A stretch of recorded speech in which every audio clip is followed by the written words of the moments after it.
Bismillahirrahmanirrahim. Assalamualaikum warahmatullahi wabarakatuh. Di sini kami akan mempresentasikan hasil dari diskusi kami yang berjudul Perilaku Konsumen Retail yang akan dibacakan oleh Bayu Wiyoko. Yang pertama, perilaku konsumen. Perilaku konsumen atau customer behavior adalah studi tentang individu dan organisasi, serta bagaimana mereka memilih dan menggunakan produk. Bagian dari riset pasar ini bertujuan memahami motivasi dan perilaku seseorang sebagai konsumen. Selanjutnya, tipe-tipe perilaku konsumen, yaitu yang pertama, konsumen yang loyal. Konsumen yang melakukan proses transaksional terhadap produk atau jasa secara preventif merupakan konsumen yang perilaku dijaga dan pertahankan. Yaitu yang selanjutnya, yang kedua, konsumen yang impulsif. Konsumen yang impulsif merupakan konsumen yang suka melakukan pencarian produk atau jasa tanpa tujuan yang jelas dan pada akhirnya melakukan proses transaksional. Selanjutnya, yang ketiga, konsumen yang suka tawar-menawar. Seperti namanya, konsumen tipe ini hanya melakukan proses transaksional berdasarkan penawaran terendah yang diberikan oleh perusahaan. Selanjutnya, nomor 4, konsumen yang hanya melihat-lihat.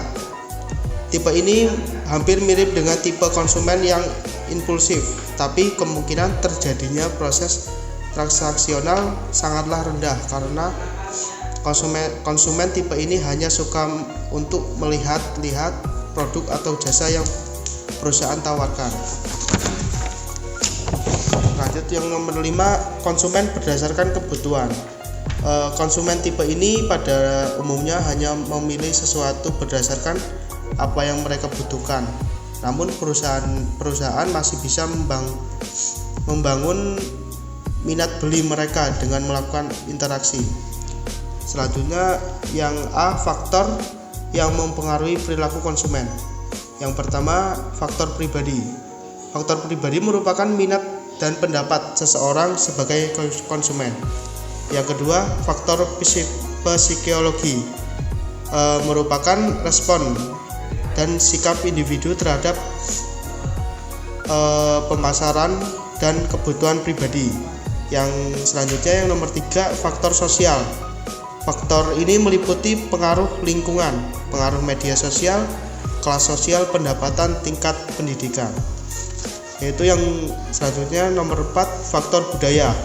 Faktor ini menunjukkan bahwa minat pelanggan dibentuk oleh beberapa hal, seperti nilai-nilai dan ideologi komunitas mereka. Selanjutnya, yang B, tahap proses pembelian konsumen. Yang pertama, pengenalan masalah.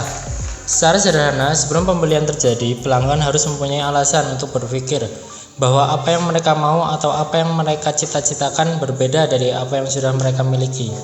Keadaan bahwa keinginan berbeda dan kenyataan menimbulkan masalah pada pelanggan. Selanjutnya, pencarian informasi. Pencarian informasi suatu tahap dalam proses pembelian.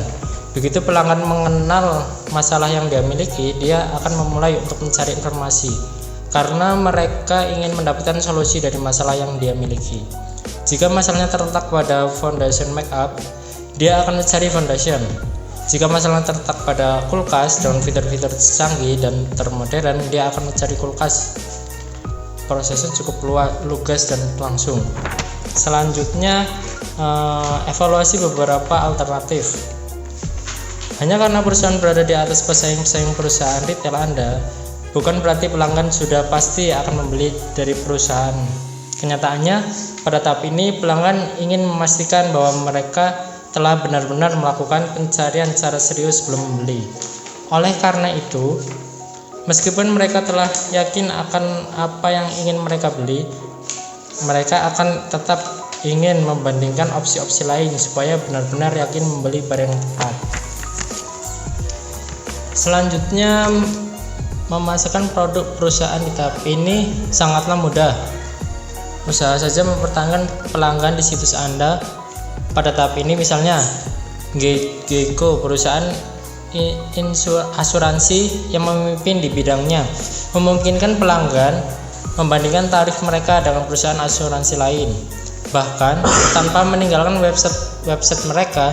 Meskipun pesaing mereka menawarkan harga lebih murah, bukan hanya proses ini memudahkan pelanggan dalam proses perbandingan alternatif, tetapi hal ini juga meningkatkan tingkat kepercayaan pelanggan, yang merupakan hal yang sangat berguna dalam tahap ini.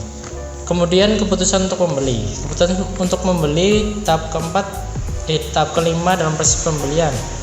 Keputusan ini membeli berada di pertengahan tahap-tahap dalam proses pembelian. Pada titik ini pelanggan telah mengeksplor banyak opsi, mengerti tentang harga dan cara pembayaran, dan memutuskan untuk membeli atau tidak. Akan tetapi masih mungkin bagi pelanggan untuk membatalkan pembelian ini. Jika seorang pelanggan kabur sebelum menyelesaikan pembelian, ini saatnya perusahaan berusaha untuk memenangkannya kembali. Target ulang atau kirim email yang mengingatkan pelanggan tentang kebutuhan akan produk tersebut untuk mempengaruhi keputusan pelanggan. Meskipun sepertinya telah kehilangan kesempatan untuk menjual, tahap ini yang paling penting dari keseluruhan tahap dalam proses pembelian, karena di tahap ini profit terjadi atau tidak. Selanjutnya akan dibacakan oleh Fadil. Baik, selanjutan dari tahap proses pembelian konsumen. Kebutuhan telah diciptakan, pencarian dilakukan, dan pelanggan memutuskan untuk membeli. Suatu tahap dalam proses pembelian atau konversi telah dipenuhi. Meski demikian, hal ini masih belum benar-benar pasti. Perusahaan masih bisa kehilangan pelanggan yang telah membeli. Pemasaran di tahap ini sama pentingnya dengan tahapan-tahapan lain. Pemasaran di tahap ini tidak cukup langsung, tanpa embel-embel, dan harus dilakukan sesederhana mungkin. Selanjutnya, evaluasi pasca pembelian. Tahap terakhir dalam proses pembelian yakni evaluasi pelanggan. Keseluruhan proses belum berakhir setelah pembelian terjadi. Faktanya menunjukkan bahwa sebuah bisnis dapat dengan sangat mudah kehilangan pendapatan dan pelanggan. Setelah pembelian, seseorang pelanggan akan masuk dalam masa evaluasi.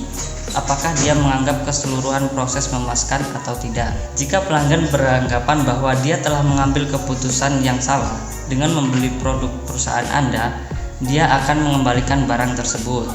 Hal ini dapat dimitigasi dengan mengidentifikasikan sumber ketidakpuasan pelanggan dan kemudian diikuti dengan proses pengembalian uang secara mudah. Selanjutnya, tipe-tipe perilaku keputusan pembelian konsumen. Berdasarkan tingkat keterlibatan dan tingkat perbedaan pembeli, tipe perilaku pembelian konsumen dapat dibagi menjadi 4 tipe, yaitu 1. Perilaku pembelian kompleks atau yang dalam bahasa Inggrisnya complex buying behavior. Perilaku pembelian kompleks adalah perilaku pembelian di mana tingkat keterlibatan konsumen yang tinggi dalam pembelian dan tingkat perbedaan yang signifikan pada merek. Yang kedua, perilaku pembelian pengurangan disonansi atau dissonance reducing buying behavior. Perilaku pembelian pengurangan disonansi adalah perilaku pembelian di mana konsumen memiliki keterlibatan yang tinggi dalam pembelian, namun perbedaan pada merek yang tidak signifikan atau sedikit. Yang ketiga, perilaku pembelian kebiasaan atau habitual buying behavior.